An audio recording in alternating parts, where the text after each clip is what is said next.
And it's going to be exciting. We're going to see the biggest blunder in the history of the Candidates tournaments.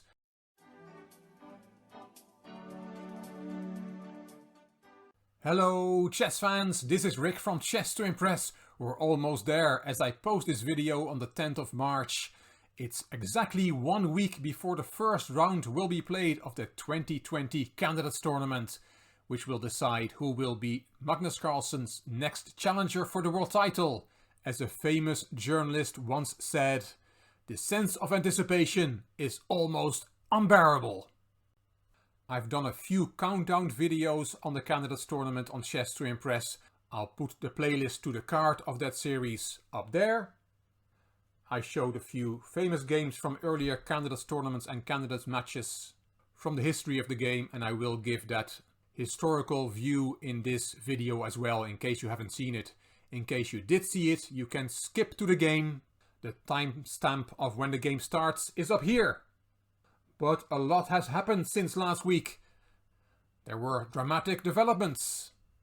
Timur Rajabov from Azerbaijan, the winner of the World Cup, is out of the Candidates Tournament. He withdrew because of the threat of the coronavirus.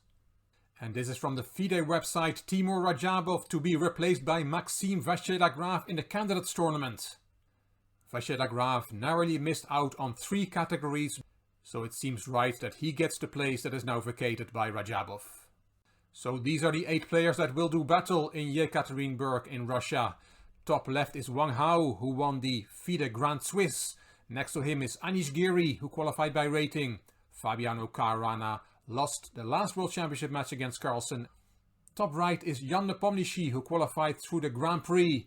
And bottom right is Ding Liren, who was the runner-up of the World Cup, losing to Rajabov in the final. Maxime Vachier-Lagrave comes in for Rajabov, and next to him is Alexander Grishuk, who won the Grand Prix. The wildcard is Kirill Alexeyenko. These 8 players will do battle, and they have only one thing in mind. Only one spot counts, the top spot, which will give the right to challenge Magnus Carlsen for the world title at the end of the year. This is a little historical overview of the Candidates Tournaments and matches played through the ages. London 1883 was not an official Candidates Tournament, but Steinitz won, Zukertort was second, and it was decided that those 2 players would play the first official match for the World Championship 3 years later. World champion Emanuel Lasker won the tournament in St. Petersburg in 1895-1896. Steinitz was second and gained the right to challenge Lasker for the world title. The tournament in the Netherlands in 1938 was won by the Estonian Paul Keres, who gained the right to challenge world champion Aljechin for the world title, but that never happened because of World War II interfering. The first official Candidates Tournament was held in Budapest in 1950, with the tiebreak taking place in Moscow. David Bronstein won and was a challenger of world champion Botvinnik. Vasily Smyslov won 2 Candidates Tournaments, the famous one in Zurich 1953 and also the one in Amsterdam 1956. Misha Tal won Yugoslavia 1959 and it was his turn to challenge Botvinnik for the world title. Tigran Petrosyan won in Curaçao 1962 and beat Botvinnik for the world title 1 year later. Then the Spassky era started. The Candidates Tournaments were replaced by Candidates matches, and Spassky came out on top in both Tbilisi 1965 and Kiev 1968. Bobby Fischer beat Tigran Petrosyan in Buenos Aires 1971 and gained the right to challenge Spassky for the world title. Moscow 1974 was won by Karpov. He beat Korchnoi in that final match and gained the title that way because Fischer refused to defend his world title. Viktor Korchnoi won 2 candidate cycles in Belgrade 77-78 and Merano 80-81. Both times he lost the World Championship match against Anatoly Karpov. Kasparov won in Vilnius 1984, challenged Karpov and won after a total of 3 matches. Karpov came back, he beat Sokolov in Linares 1987 and challenged Kasparov for match number 4. And the same for match number 5 by beating Timman in Kuala Lumpur in 1990. Nigel Short won the candidate cycle by beating Timon in the final in San Lorenzo de El Escorial in 1993. I put it in red because we're going to look at one game from that cycle. Then the chess world was split up and I only show the candidate cycles for the Classical World Championship. Las Palmas 1995 was won by Anand. He challenged Kasparov for the world title in New York in the same year. Cazorla 1998 was an odd one. Alexei Shirov beat Vladimir Kramnik, qualified for a match against Kasparov, but that match never happened. Kramnik did get a match 2 years later and dethroned Kasparov. Dortmund 2002 was won by Peter Leko. He challenged Kramnik for the world title 2 years later and almost beat him. Elista 2007 was a qualification event for the 2007 World Championship tournament. Aronyan, Gelfand, Grishuk and Leko qualified for the tournament, which was won by Anand. Veselin Topalov beat Gata Kamsky in 2009 to qualify to play Anand, and in 2011 it was Gelfand's turn. Then Magnus Carlsen came on the scene. He won the Candidates Tournament in London 2013, qualified to play Anand and beat him. Anand came back by winning the Candidates Tournament in Khanty-Mansiysk 2014 for a rematch against Carlsen. Moscow 2016 was won by Karyakin.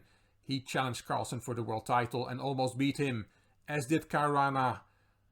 After winning the Berlin 2018 Candidates Tournament, he also only lost to Carlsen in a tiebreak. And here we go, Yekaterinburg 2020, who will it be? Caruana and Ding are the favourites, but who do you think will win the 2020 Candidates Tournament? Will it be maybe Maxime Vacher-Lagrave? He did not have much time to prepare, but stranger things have happened. Now let's play some chess. I will show you a game from the 1991 to 1993 candidate cycle, which was won by Nigel Short, but in the semi-finals, the Dutch Grandmaster Jan Timman played the Russian Grandmaster Artur Yusupov. Timman on the left, Yusupov on the right. They played a 10-game match in Linares in Spain. The other semi-final was Nigel Short against Anatoly Karpov. Short won that one. Yusupov took an early lead, won the first game, then 2 draws followed, and we're going to have a look at game 4. And I'm using the analysis from the FIDE master from Belgium, Richard Mulders, in my comments on this game. Timman white, Yusupov black, and it's going to be exciting. We're going to see the biggest blunder in the history of the Candidates tournaments. Timman opened with the e-pawn, e5, knight f3, and Yusupov plays the Petrov defense. Here knight takes e5 is the main move, knight c3 is also very popular, but d4 was Timman's choice. Yusupov took the unprotected pawn on e4, bishop d3 attacking the knight, d5 protecting the knight, knight takes e5, white takes his pawn back, and here bishop d6 was played in game 2. But for this game, Yusupov decided on knight d7. And here Mulders in the book gives a well-known drawing combination, which starts with knight takes f7, a piece sacrifice. King takes, queen h5 check, king e7, queen e2, threatening to win a piece with f2, f3, because the knight is pinned. So king f7, out of the pin, queen h5 check, king e7, queen e2, and we have a move repetition. And Mulders writes, "This is for lazy people." Timman did not go for knight takes f7, he took on d7.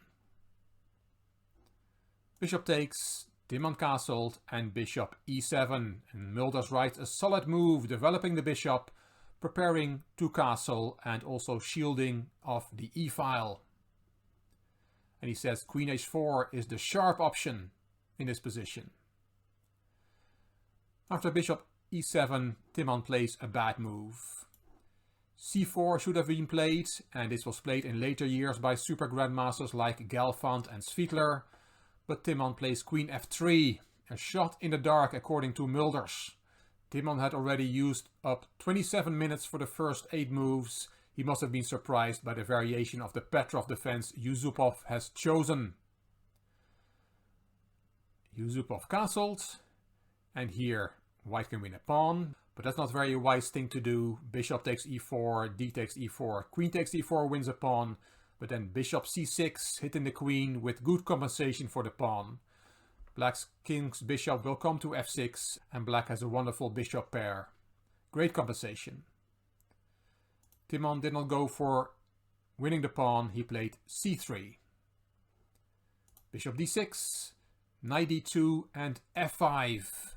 Black does not want to retreat his knight and accepts that he weakens the e6 square this way. And now c4 from Timon. White is going to undermine the strong knight in the center. c6, knight b3, not a great square for the knight, but white must bring the bishop on c1 into the game as well.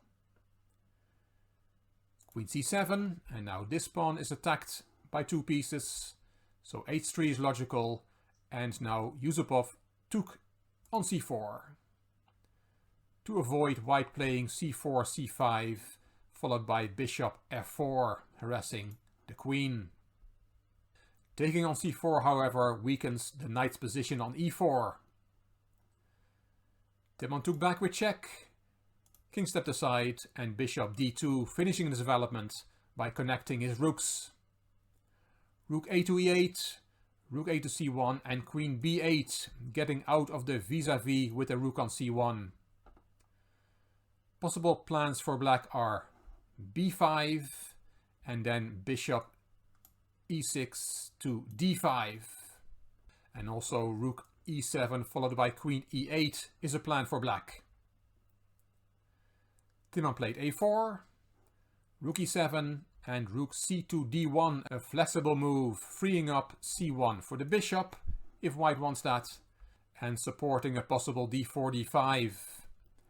And also knight c5 is on white's agenda. Yusupov plays f4, preventing the bishop on d2 to get active on the king side, but it's further weakening the position of the knight on e4. Bishop d3 hitting that knight, and bishop f5.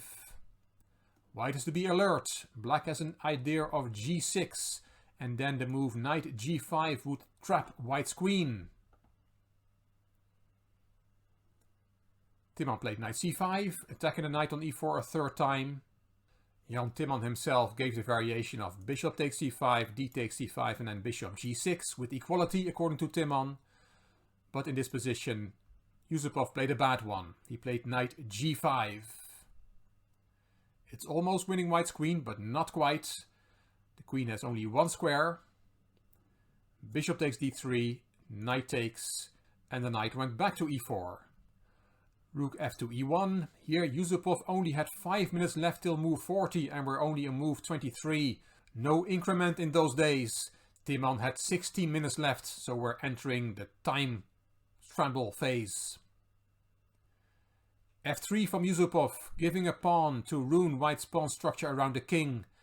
Timon took it. Knight takes d2, rook takes, a pair of rooks was swapped, and queen d8.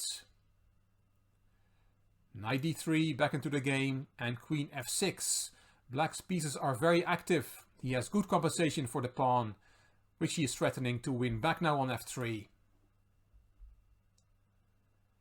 Knight e5 from Timon, g6, the queen went to h6, and now we see the drama unfold in terrible time pressure for both players. King g8 is the best move here with equality, but black is now going to win his pawn back. He does underestimate, however, the strength of white's e-pawn in the resulting position, as we'll see. Because here Yusupov took on e5, took that strong knight. D takes e5, that pawn is now dangerous. You cannot take it because of checkmate. Keep this position in mind. So after d takes e5, Yusupov took the other pawn, queen takes f3, winning his pawn back, e6, and here king g8 is the best move according to Richard Mulders in the book that I showed you on this match. The engine says queen f6 is the best move, but in this position Artur Yusupov, with 2 minutes on the clock for 10 moves, made the biggest blunder of his career.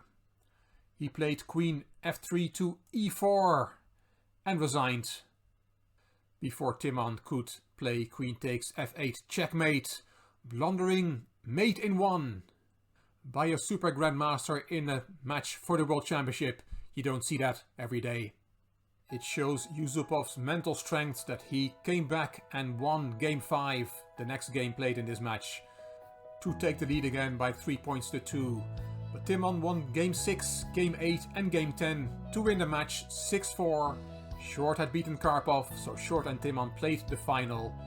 And that was won by Nigel Short, who challenged world champion Garry Kasparov in London in 1993. I hope you are as excited about the start of the 2020 Candidates Tournament as I am. And if you like this video, I hope you will give it a thumbs up, that you'll subscribe to the Chess to Impress channel and that you leave a comment. I will read them all and I will reply to them all. If you like this video, it would be great if you could share it on social media by clicking the share button on YouTube. You can find me on Instagram, on Twitter and on Facebook. This is Rick for Chess to Impress. Thank you for watching.